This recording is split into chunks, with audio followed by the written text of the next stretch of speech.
Yep, slide number 25 on the graphing notes, the white packet. And so this is the second type of graph. And this is where you have velocity versus time, not position. So the first set, you only were considering position. Now that we're introducing a second type of graph, you always have to pay very close attention which graph it is that you're actually looking at, right? So this is going to show how velocity is changing. So it's going to show if an object is speeding up, if it's slowing down, or maybe if it's changing directions. Okay.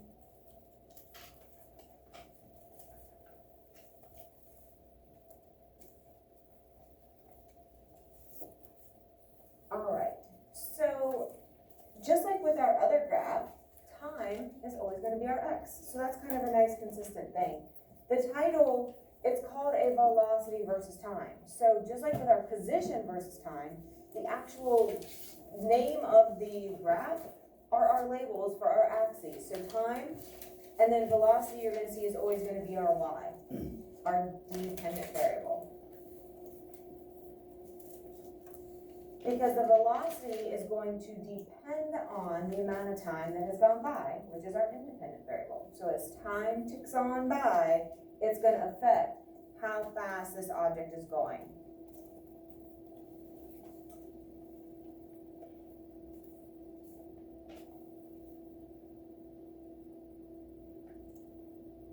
Just like before, we're going to look at slope, rise over run, because that matches our acceleration equation. Rise is our change in velocity now because that's the variable. That's our axis label.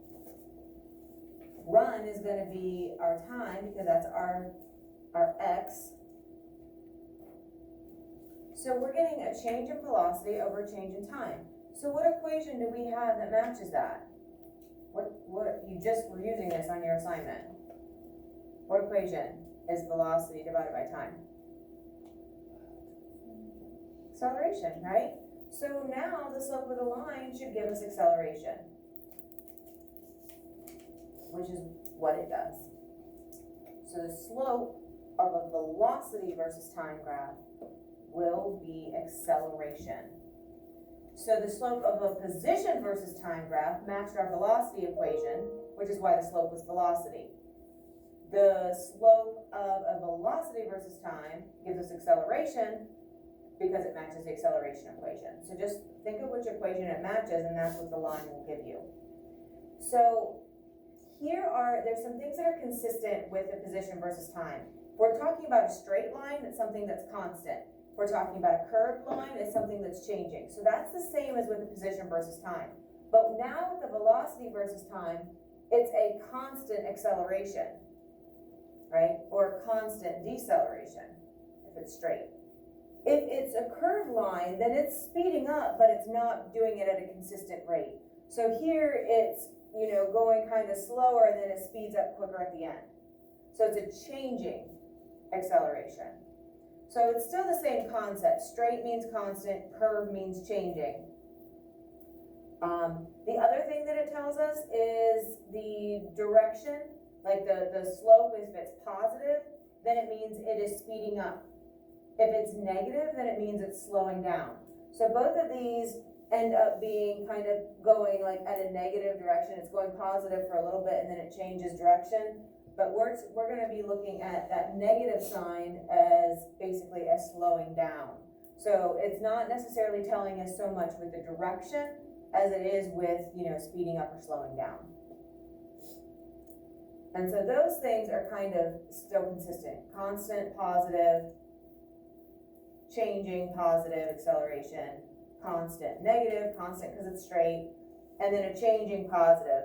This one is changing because it's going up. We could also have it kind of curving downward, and that would be a negative changing. So again, just like what you did before, straight is constant, curve is change. Okay. All right. Let's go ahead and we will pick up with this tomorrow to prove, because I don't think we'll have enough time to finish this. So we'll pick up with this one tomorrow. and then we'll do some, get into some look at for practice.